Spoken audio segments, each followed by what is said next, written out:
Hi, we're here with Elizabeth Gibbs. How long have you been smoking marijuana, and what have you done with your life? Oh, what a fun, wonderful question. How'd you ever think of it?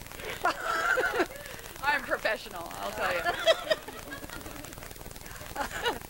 I've been smoking marijuana for about half a century or a little more, and during that time I had raised two children, started a business with $2,000 and ran it into $500,000 a year, dropped out and took LSD.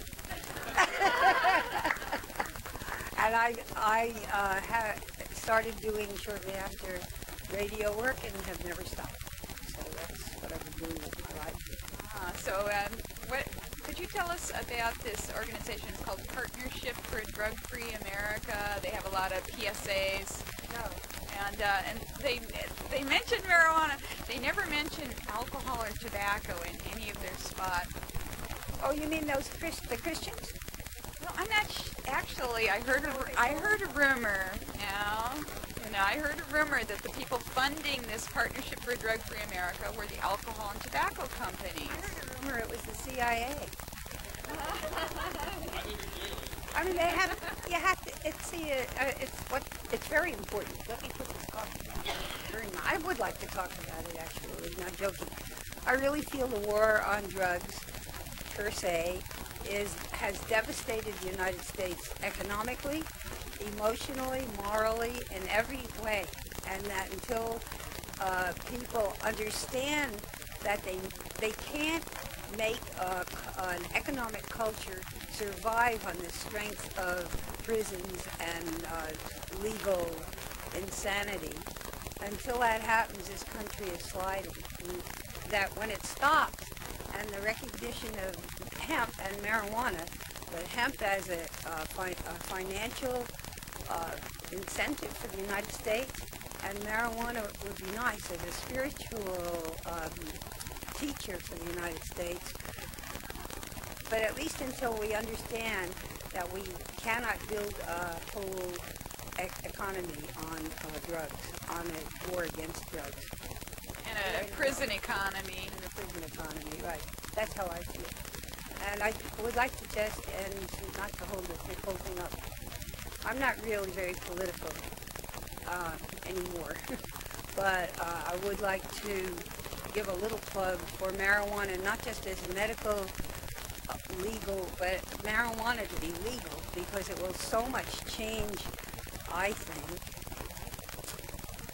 the headspace of the United States and enrich the consciousness so people can start to be compassionate, at least a little bit more compassionate towards each other, because I don't think any culture based on anything but compassion, no matter what the political system can do. So that's my statement.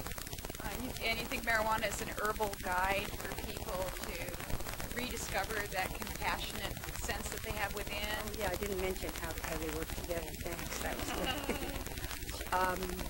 Yeah, I do feel that exactly like that.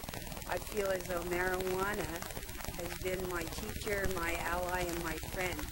It's been my friend because it's helped me over some hard places. It's been my ally in that it showed me the way to optimize my life better.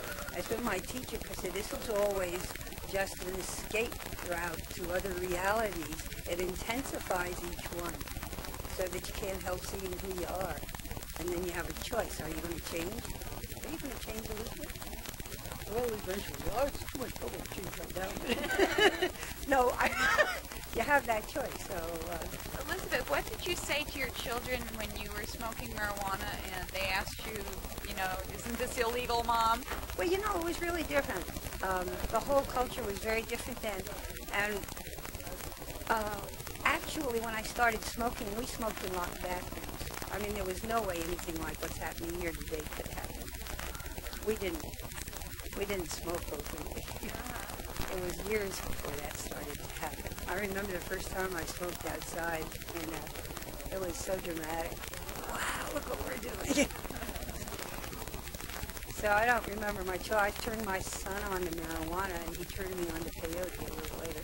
Oh, you come from an interesting family, Elizabeth. I hope so.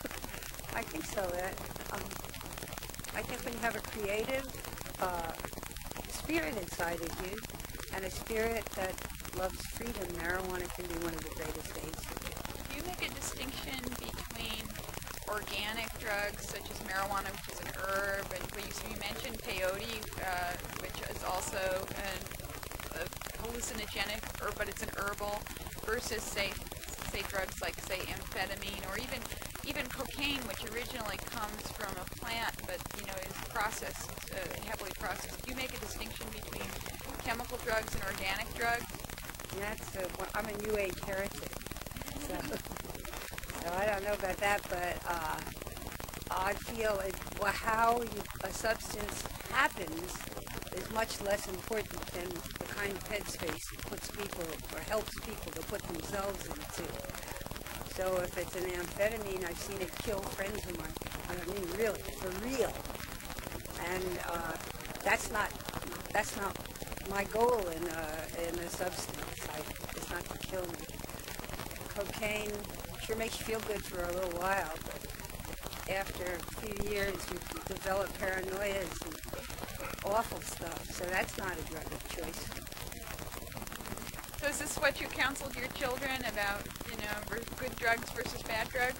Yeah, that's right. Thanks a lot, Elizabeth. Oh.